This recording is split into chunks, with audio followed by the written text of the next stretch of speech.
الحمدللہ وقفا والصلاة والسلام علی سید الانبیاء والمرسلین اما بعد فاعوذ باللہ من الشیطان الرجیم بسم اللہ الرحمن الرحیم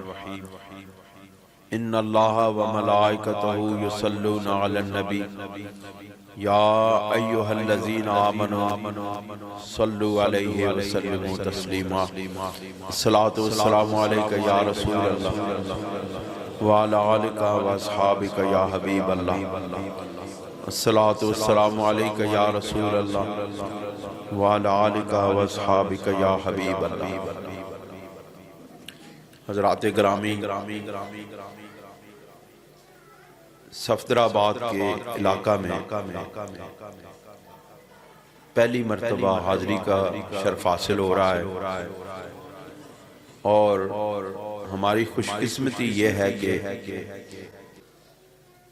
آج ہم اللہ کے ایک گھر کی افتتاحی تقریب میں حاضر ہوئے ہیں اور پھر اس سے بھی بڑی بات یہ ہے کہ آج یہاں پہ پہلی اذان ہوئی اور پہلی نماز پڑھی گئی۔ یقیناً یہ ہمارے لیے بخشش کا ذریعہ ہے کہ جب تک یہ قیامت تک مسجدیں آباد رہیں گی، جب تک یہ مسجد آباد رہے گی، جو ابتدائی طور پر پہلی نماز پڑھنے والے لوگ ہیں، آج جو حضرات شامل ہوئی ہیں، قیامت تک ان کے نام اعمال میں یہ ثواب لکھا جاتا رہے گا۔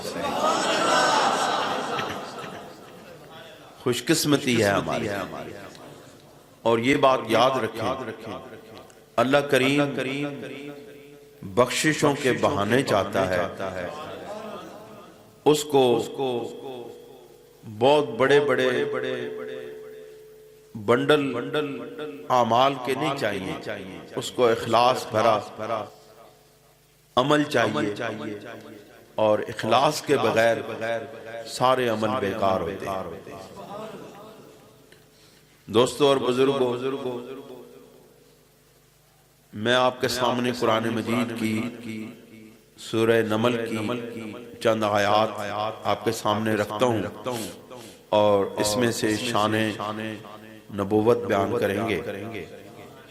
دراصل بات یہ ہے کہ میں آپ کو ذرا تھوڑی سی اس کے بیک گراؤنڈ بتاتا ہوں کہ ہم اس طرح کیوں کرتے ہیں۔ اللہ کے فضل و کرم سے 22 سال گزر چکے ہیں، ہم قرآن مجید کی مختلف آیات کے ذریعے سے لوگوں کو ان کے عقائد پر دلائل دیتے ہیں کہ اے لوگو، اے اہل سنت و جماعت کے لوگو، تمہارے عقیدے قرآن اور سنت کے مطابق ہیں۔ کبھی گھبرانا نہیں ہے، کبھی اس بات پر پیچھے نہیں ہٹنا ہے، اور کبھی اس بات کو محسوس نہیں کرنا کہ ہمارا اہل سنت و جماعت کا کوئی عقیدہ قرآن و سنت کے ساتھ ٹکراتا ہے۔ ہمارا ہر عقیدہ قرآن و سنت کے مطابق ہے۔ دوستو اور بزرگوں، اللہ کے فضل و کرم سے 22 سال سے ہم نے درس قرآن کا یہ سلسلہ شروع کیا ہوا ہے، اور ابھی ابتدا سے لے کر کے ہم سورہ انعام کی 130ویں آیت تک پہنچے۔ یہ درمیان میں ایک اور سورہ مبارکہ شروع کی گئی تھی، سورہ نمل، جس کی ابتدائی آیات کل بیان کی گئی اور آج اس سے اگلی آیات بیان کی جا رہی۔ میرا بتانے کا مقصد یہ ہے کہ ہمارا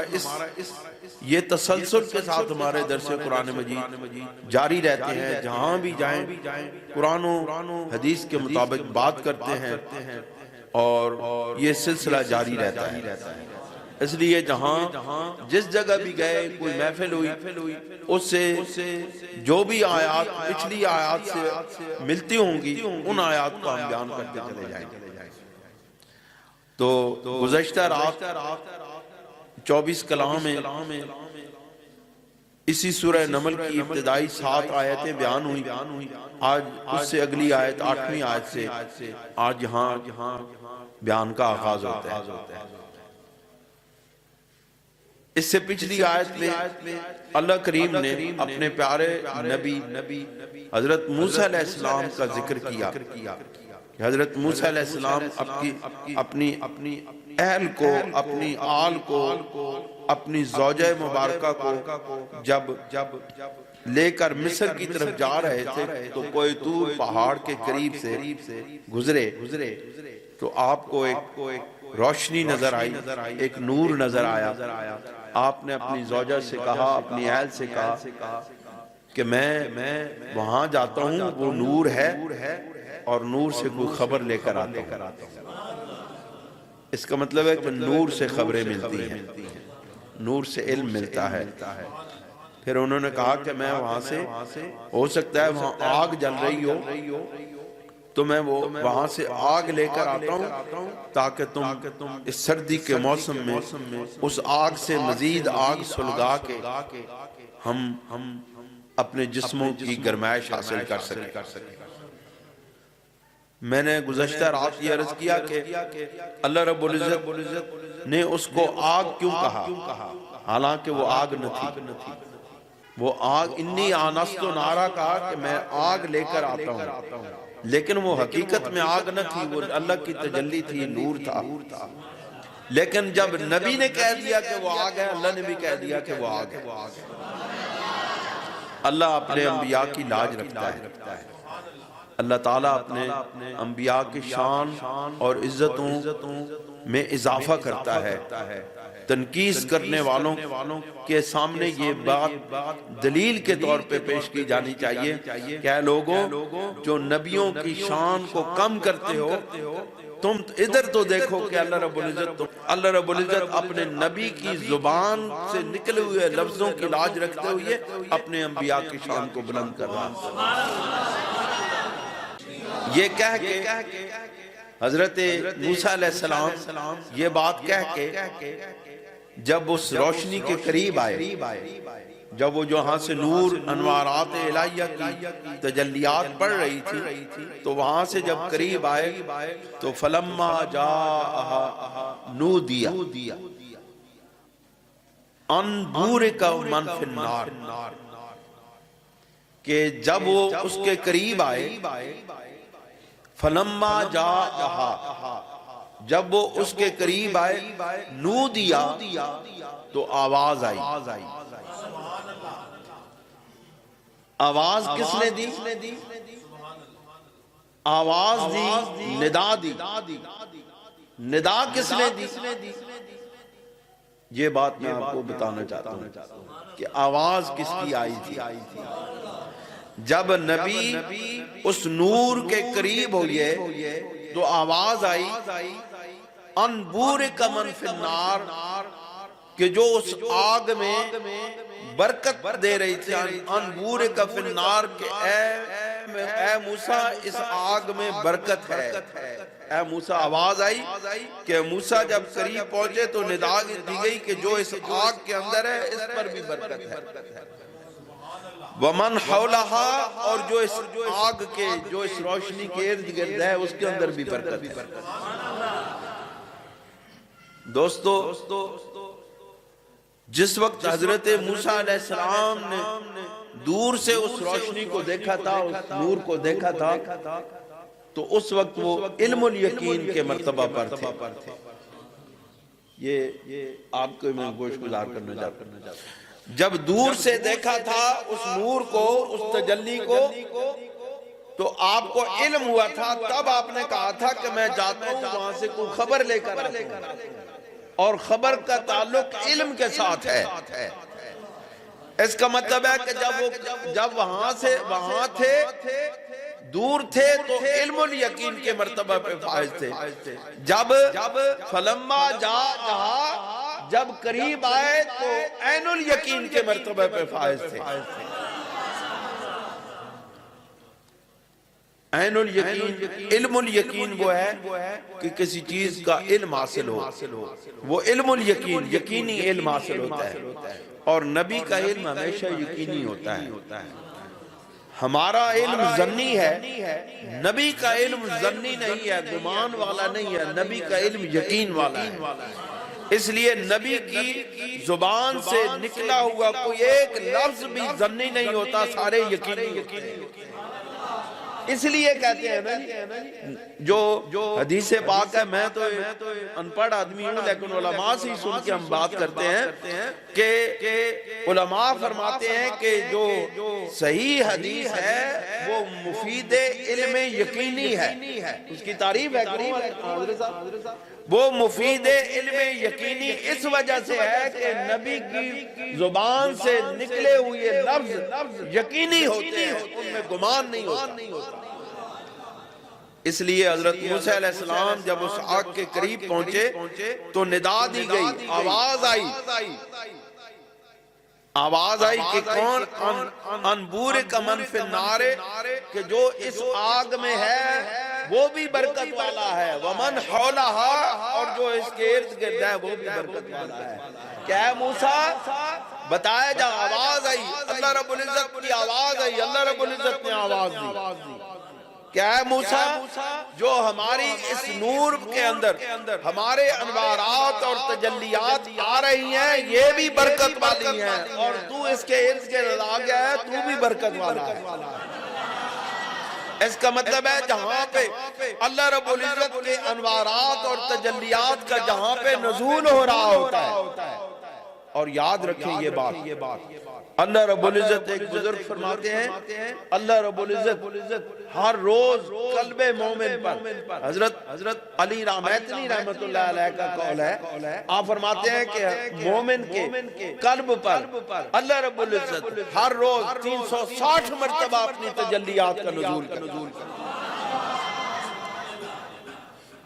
قلب مومن پر ہر روز اللہ رب العزت 360 مرتبہ اپنے انوارات اور تجلیات کا نزول کرتا ہے۔ تو وہ طور کی پہاڑی پر ایک مرتبہ اللہ رب العزت کا جلوہ ظاہر ہوا تو اس کے اندر بھی برکت پڑ گئی، اس کے ارد گرد کے ماحول کے اندر بھی برکت پڑ گئی، اور جس قلب پر اللہ رب العزت دن کے اندر 360 مرتبہ اپنے انوارات کا نزول کرتا ہے، وہ قلب کتنا برکت والا ہوگا، اس کے ارد گرد کا ماحول کتنے برکت والا ہوگا۔ یہ قرآن حکیم کو سمجھنے کی کوشش کرو۔ قرآن حکیم ہمیں ہر بات بتاتا ہے، کبھی اس کے اندر جا کے دیکھو، اندر اتر کے تو دیکھو۔ پھر اللہ کریم نے ارشاد فرمایا وَسُبْحَانَ اللَّهِ رَبِّ الْعَالَمِينَ، اور پاک ہے اللہ رب العزت، تمام جہانوں کا رب پاک ہے۔ اب اللہ رب العزت نے یہ کیوں کہا کہ اللہ رب العزت پاک ہے؟ بات یہ تھی کہ وہاں پہ تجلیات اتر رہی تھی رب ذوالجلال کی، آواز بھی آ رہی تھی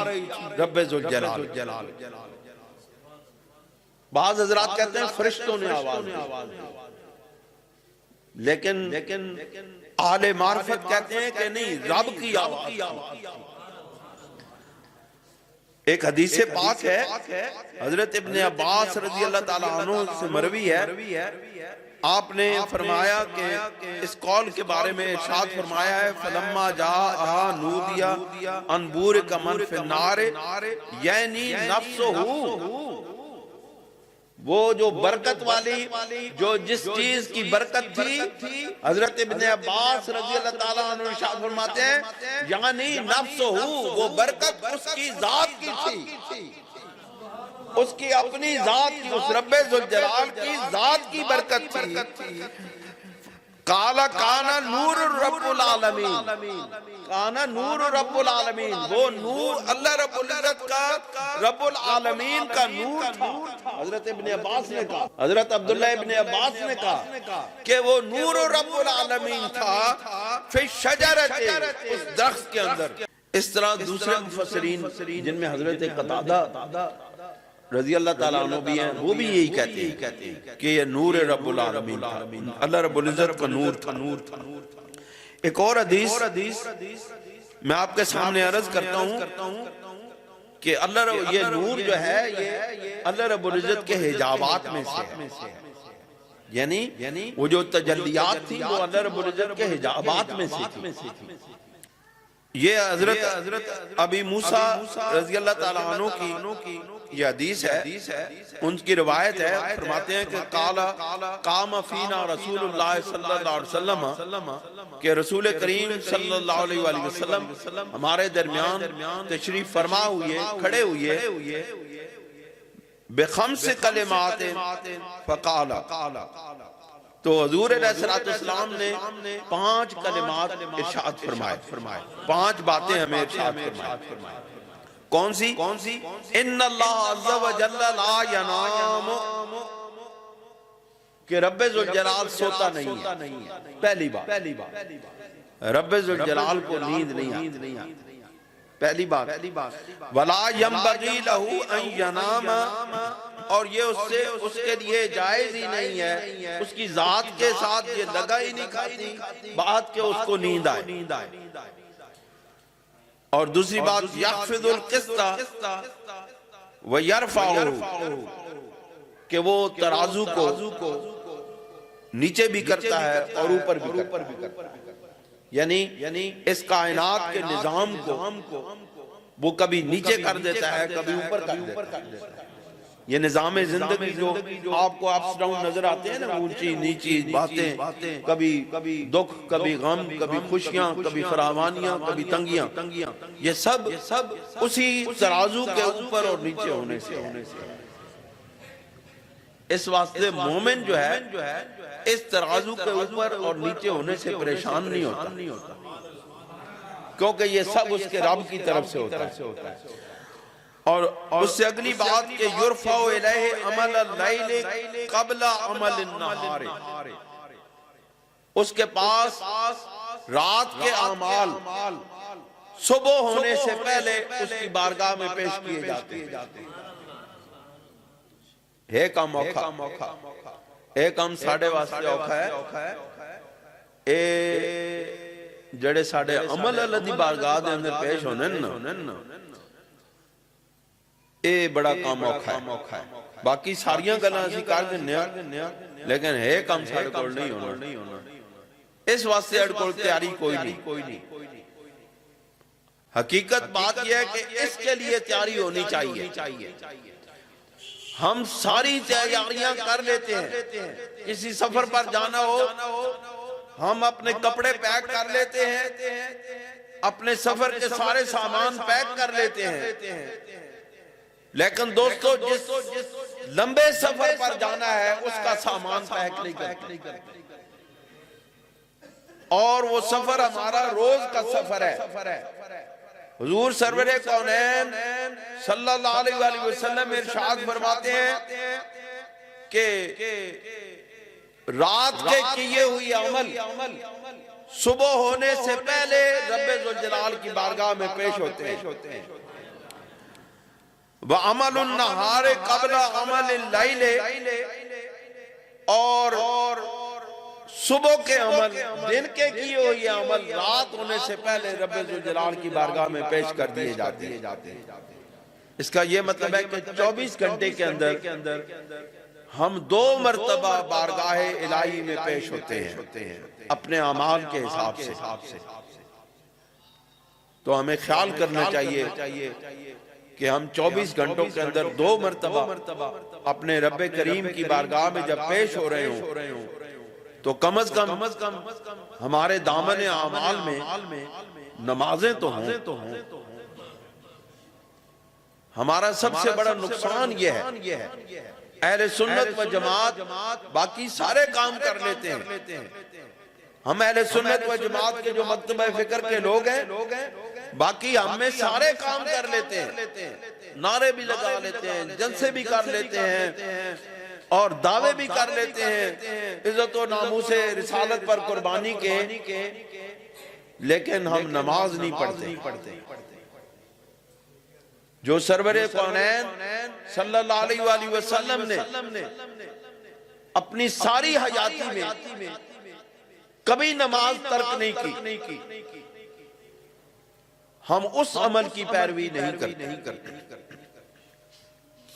دوستو اور بزرگوں،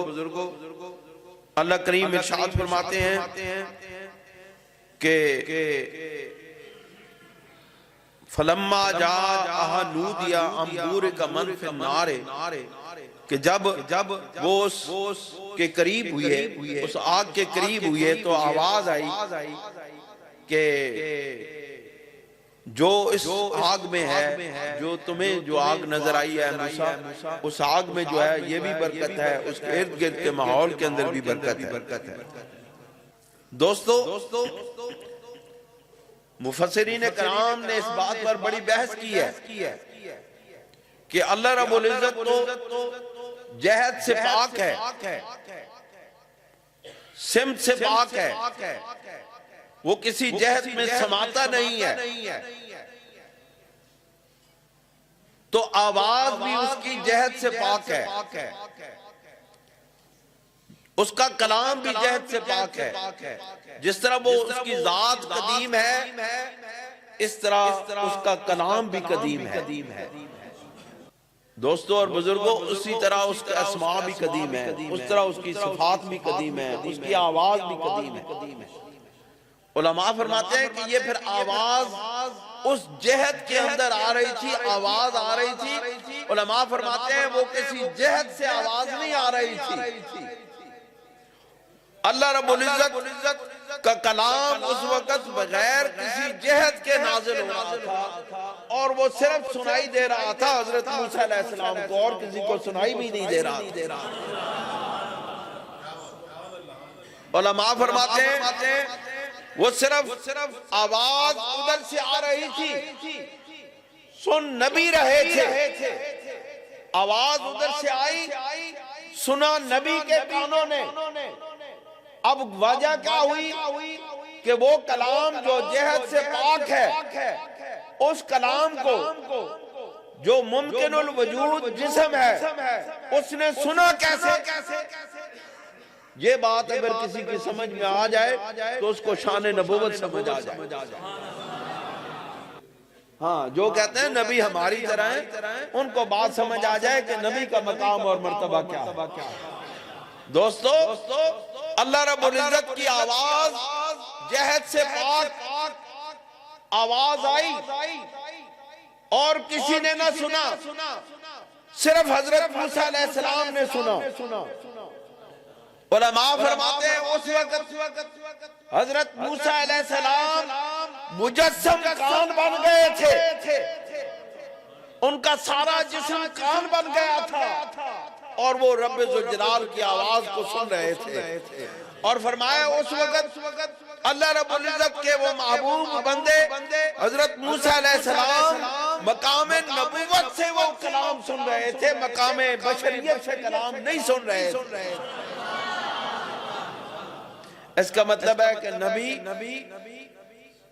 کو دوہری جہت حاصل ہے، ایک اس کو لباس بشریت حاصل ہے، اور ایک اس کو لباس نبوت حاصل ہے۔ وہ نبوت کے اعتبار سے رب ذوالجلال کا کلام سنتا ہے، اور بشریت کے اعتبار سے لوگوں کا کلام سنتا ہے۔ اور کوئی ہے یا بندہ؟ ساری دنیا تے پھر لولا، کوئی ایجا بندہ، کوئی مولوی، کوئی پیر، کوئی شیخ طریقت، کوئی اور ایجا بندہ نظر آنا ہوئے تو دسو جڑا رب نال بھی کلام، رب دا کلام بھی سنے تے بندیاں دا بھی کلام سنے۔ لوگ کہتے ہیں اگر یہ آواز تھی، اعتراض ہے نا، اگر یہ رب کی آواز تھی تو حضرت موسیٰ علیہ السلام نے پہچانا کیسے کہ یہ رب کی آواز ہے؟ رب کی آواز ہے تو حضرت موسیٰ علیہ السلام نے پہچانا کیسے کہ یہ رب کی آواز ہے؟ ان کو یہ ہو سکتا ہے کسی اور بندے نے آواز دی ہو، لوگوں کو یہ معلوم نہیں کہ آج لوگ ٹیلی فون پر ہزاروں میل دور بیٹھے ہوئے دوسری طرف سے بندے کی آواز پہچان لیتے ہیں، اور موسیٰ علیہ السلام جو ہر وقت رب ذوالجلال کی بارگاہ میں حاضر رہتے ہیں وہ اپنے رب کی آواز میں پہچان سکتے ہیں۔ اور ایک اور بات عقیدہ اہل سنت میں آپ کے سامنے بیان کرتا ہوں، باقی جتنے بھی دوسرے عقائد ہیں، عقائد والے ہیں، وہابی ہیں، اہل حدیث، وہ روایت خدا بندی کو نہیں مانتے، شیعہ ہیں، روافض ہیں، وہ بھی روایت خدا بندی کو نہیں مانتے، وہ تو آخرت کے اندر بھی رب ذوالجلال کی روایت کو تسلیم نہیں کرتے۔ یہ عقیدہ خاص اہل سنت و جماعت کا ہے کہ اہل سنت و جماعت کا یہ عقیدہ ہے کہ ہم جس وقت جنت میں جائیں گے تو رب ذوالجلال اپنی ذات مبارک کا ہمیں دیدار کرائے گا، رب ذوالجلال ہمیں اپنی ذات پاک کا دیدار کرائے گا، اور اس بات پر، اس روایت خداوندی پر یہ آیہ مبارکہ دلیل ہے۔ کس طرح کہ جب اس رب ذوالجلال کی روایت بھی قدیم ہے، وہ بھی جہد سے پاک ہے، جب تو اس کا کلام بھی جہد سے پاک ہے، تو جس موسیٰ علیہ السلام نے اس کلام کو سن لیا تو پھر یہ ممکن ہے کہ اس کی ذات کی روایت بھی کی جا سکتی ہے۔ جو کلام سنا جا سکتا ہے، جس کا کلام سنا جا سکتا ہے، اس کو دیکھا بھی جا سکتا ہے۔ اور ہم اہل سنت و جماعت کا یہ عقیدہ ہے۔ حضرت امام ربانی مجدد الفسانی رضی اللہ تعالیٰ عنہ نے ارشاد فرمایا کہ اس کائنات کے اندر روایت خداوندی جس ہستی کو حاصل ہوئی، اس زندگی، اس حیات کے اندر، وہ صرف اور صرف رسول کریم صلی اللہ علیہ وسلم کی ذات ہے۔ پھر حضرت امام ربانی مجدد الفسانی رحمت اللہ علیہ نے اس پر دلیل بھی دی۔ آپ فرماتے ہیں کہ باقی تمام اہل ایمان اور اہل سنت و جماعت کو، کیونکہ باقی جڑے انکاری نے انہوں نے رب آکسی تسی انکار کرنے رہو ساری زندگی میرے تسی آکھنو میں نہیں ویکھ سکنے، تو ہن جاؤ کام کرو، ہن اسی تانوں وکھاندے ہی نہیں اپنا، اسی وکھاواں گے تے اہل سنت و جماعت نو اپنا چہرہ وکھاواں گے، اسی اور کسی تکانے ہی نہ، اسی کون تکائیے جے ساری زندگی انکار کر دے رہے ہو، جے اسی رب نو ویکھ دے نہیں سکدے تے ہن تسی اساں ویکھن آ گئے ہن اسی تانوں اپنا دیدار کرانے ہی نہ، ہن جاؤ کام کرو، ہن صرف اسی ہوواں گے تے ساڈے منن والے ہون، ہن صرف اسی ہوواں گے تے ساڈے منن والے اہل سنت و جماعت ہون گے جڑے یقین رکھدے دنیا تے کہ اسی رب دا دیدار کرنا، جڑے ساری زندگی تڑپدے رہ کے اساں رب دا دیدار کرنا، جڑے اس آرزو میں جیندے تے مردے رہ کے اساں رب دا دیدار کرنا، اج ہن جنت وچ اساں نہ ہی ویکھنا، انہاں اساں حضرت امام ربانی مجدد الفسانی غوث سمدانی قندیل نورانی رحمت اللہ علیہ نے ارشاد فرمایا، آپ نے فرمایا میرے پیارے محبوب سرور کونین سید کونین نور مجسم سرور دو عالم صلی اللہ علیہ وسلم کو رب ذوالجلال نے معراج کی شب اپنا دیدار کرایا، اور وہ دیدار اس طرح ہوا کہ اس کائنات میں ایک واحد ہستی ہے جس کو رب ذوالجلال نے اپنی حیات پاک میں اپنا دیدار کرایا ہے، اور کائنات میں کوئی پیدا ہی نہیں ہوا، اور کائنات میں کوئی پیدا ہی نہیں ہوا جس کو دیدار الہی کرایا جاتا ہے۔ حضرت مجدد الفسانی فرماتے ہیں یہ کس طرح دیدار ہوا، یہ دیدار ہوا کیسے ہے، یہ ذرا آپ کو بتائیں۔ یہ ذرا بتائیں کہ دیدار کیسے ہوا؟ امام ربانی رضی اللہ تعالیٰ عنہ ارشاد فرماتے ہیں وہ دیدار اس طرح ہوا سرور دو عالم صلی اللہ علیہ وسلم کو اس حیات پاک کے اندر ہوتے ہوئے آخرت کی حیات عطا کر دی گئی اور دیدار الہی عطا کر دیا گیا۔ تو پھر جڑا آکھے سرور دو عالم صلی اللہ علیہ وسلم اس دنیا سے جانے کے بعد وفات ہو گئی جی اور وہ مر گئے جی اور مر کے نعوذ باللہ من ذالک مٹی میں مل گئے، ان کو حضرت امام ربانی جو اس برے صغیر کے اندر موحدیت کا سب سے بڑا نمبردار، توحید کہنے والوں ذرا اس جیسی توحید ذرا بیان کر کو دکھاؤ۔ ممبران تے بہ کے چھپ چھپا کے توحید بیان کرنی ہو رہے تے بادشاہ وقت دے سامنے جا کے توحید بیان کرنی ہو رہے۔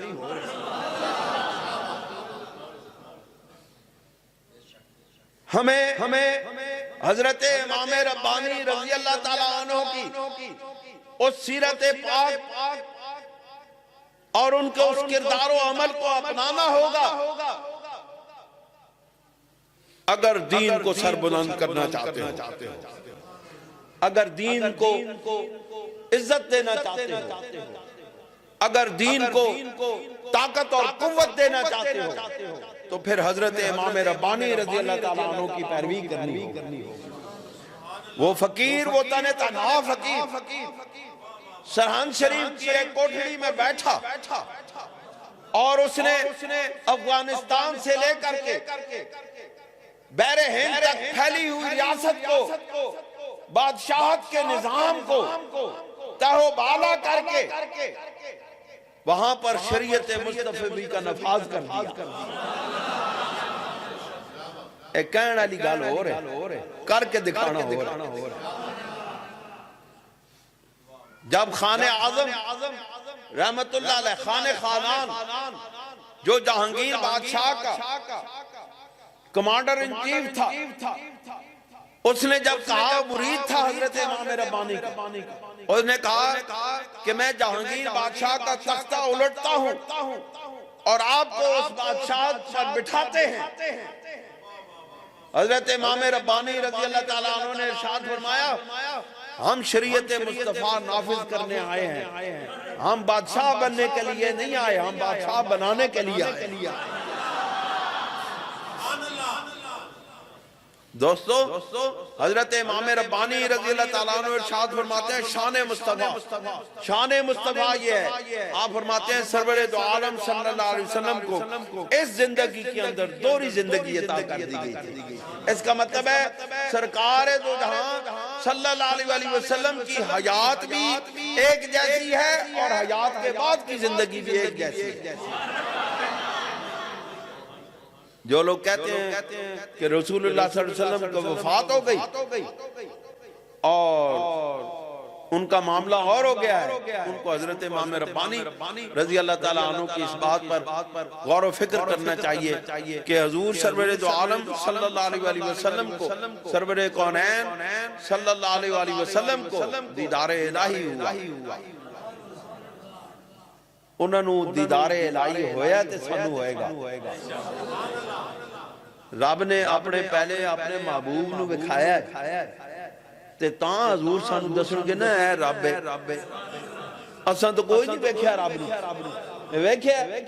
کوئی نہیں بیکھیا، سانو سرکار دسن گے اے اہل سنت و جماعت والو تسی میرے پیچھے آؤ، میں تانوں تواڈے رب دا دیدار کرانا۔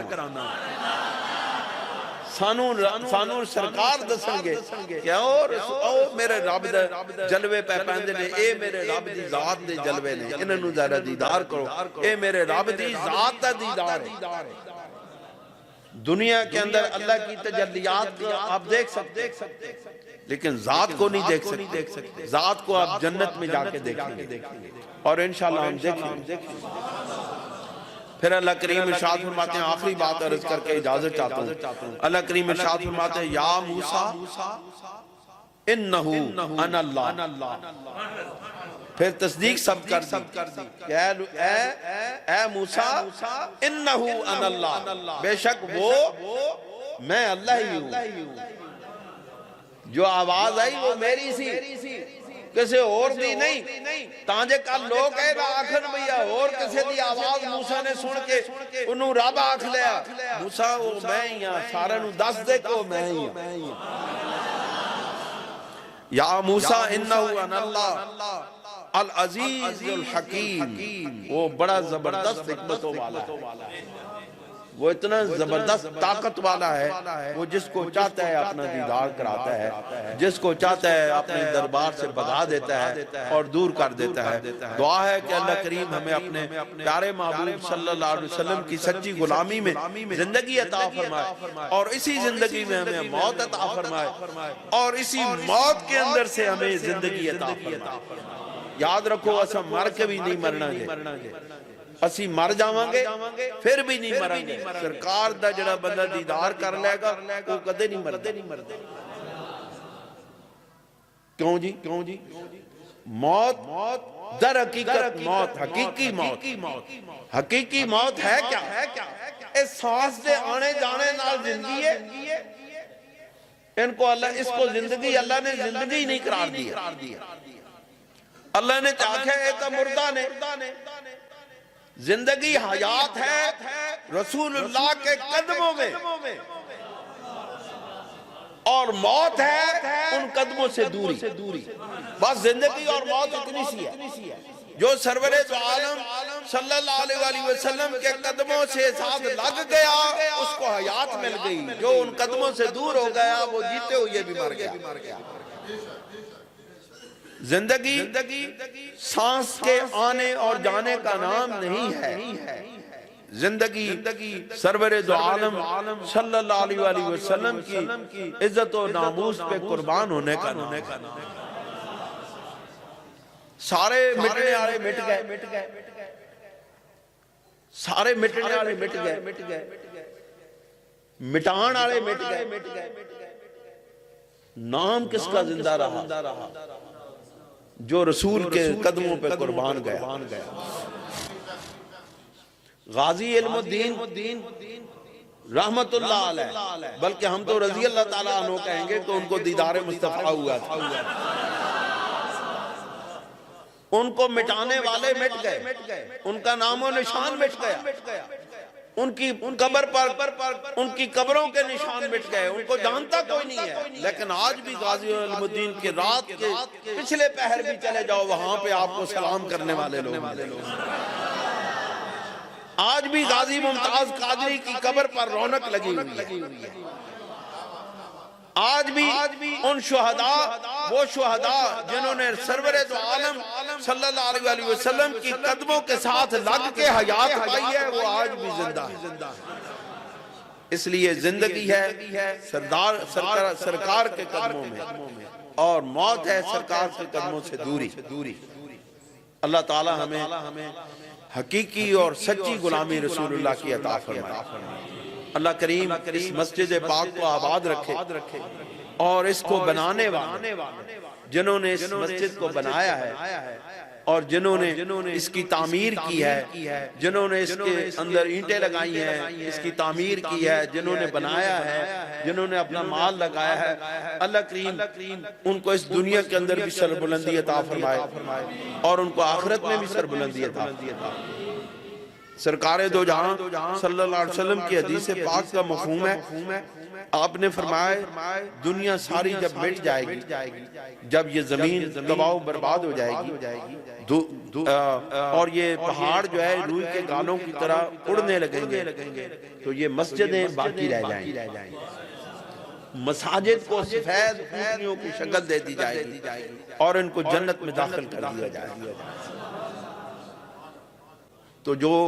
یہ مساجد بناتے ہیں، مساجد کو آباد کرتے ہیں، اللہ کریم این ممکن ہے انہی اونٹنیوں پر سوار کر کے ان کو بھی جنت میں داخل کر۔ اللہ کریم ہمیں عمل کی توفیق عطا فرمائے. وآخر دعوانا ان الحمدللہ رب العالمین. جزاکم اللہ جی. اللہ تعالیٰ تانوں بھی اتھے بیٹھن دا تے اتھے اس محفل پاک نو سننا ثواب عطا فرمائے. اس سردی وچ تہاڈی بڑی ہمت ہے تسی اتھے بیٹھے ہو. اے بھی بڑی مہربانی ہے تہاڈی کہ تساں اتنا وقت دیتا ہے اس گئے گزرے